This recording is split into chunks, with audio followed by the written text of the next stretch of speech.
All right, guys. I want to present to you a book that has meant a lot to me, a completely different way than some of the other books that I've talked about. Um, it's called The Practice of the Presence of God. It's basically memoirs from a guy in 1600s and his approach to making God the center of his life. This is not a theological book. It's very much practical.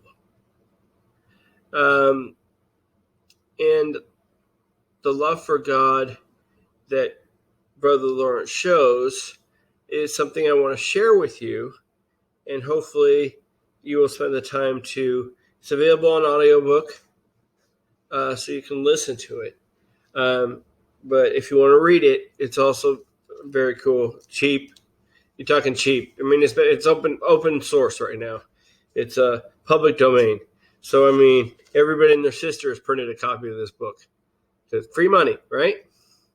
So, I just want to read or tell you some of the excerpts from this book, give you a flavor of what he's talking about so you can see.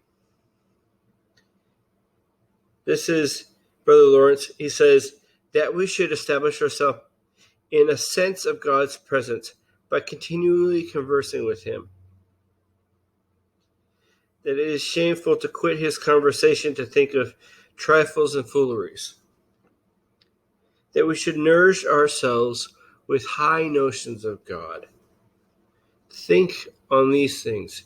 These things are the types of things we're supposed to be thinking of. And we should arrive at such resignation as God requires.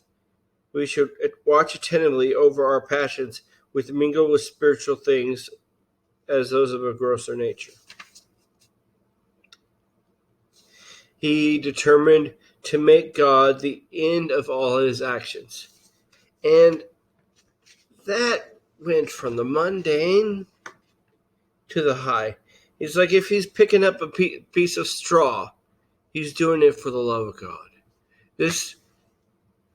I want to read you this little bit that touches on his love of God and his desire to do things for the love of God was without pretense.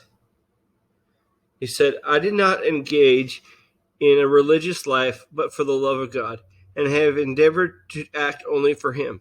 Whatever may become of me, whether I be lost or saved, I will always continue to act purely for the love of God.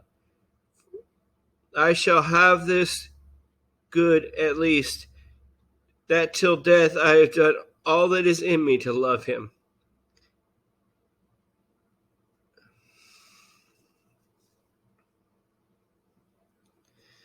He says that in order to form the habit of conversing with God daily and referring to him in all we do, we must at first apply to him some diligence, that after a little care we should find his love inwardly to excite us to it without any difficulty.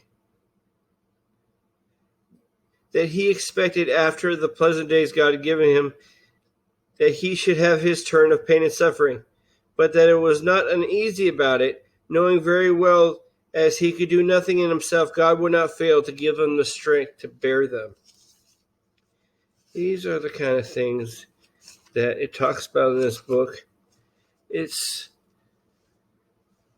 a call to give the small things to God and make the small things of God part of your worship. I find that very valuable.